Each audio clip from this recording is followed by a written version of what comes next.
ចិញ្ចោមឃើញស្រមល់បងលបតាមបងអួយ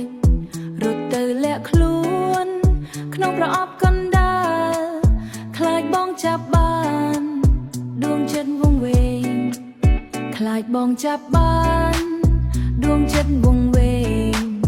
តែចង់ឲ្យបងឃើញកន្ទុយបន្តិចលបែងលាក់រស្នេហ៍ចេះតែចាំងដោយើងរត់គេរកគ្នាក្នុងទីងងឹត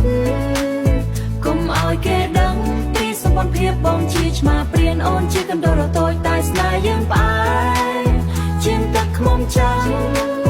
លាក់បាំងឲ្យចិនកុំឲ្យរបលបែងស្នេហ៍ឆ្មានឹងកណ្ដោ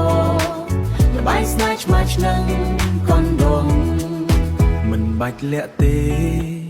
ព្រោះបងដឹងហើយក្លិនកណ្ដោតូច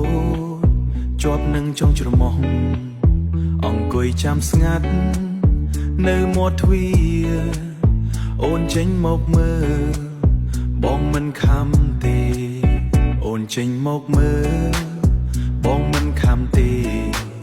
ត្រជាកញ្ចាចាំស្ដាប់សំនៀងបងស្រឡាញ់លបែងដែលយើងសម្ងាត់យើងរត់គេរកគ្នាក្នុងទីងងឹតកុំឲ្យគេដឹងពីសម្បត្តិភាពបងជាឆ្មាព្រានអូនជាកណ្ដោរតូចតែស្នេហ៍យើងផ្អែមជាងទឹកខ្មុំចាំង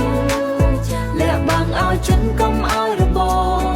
លបែងស្នេហ៍ឆ្មានឹងកណ្ដោលបែងស្នេហ៍ឆ្មានឹងកណ្ដោបើយើងឈប់រត់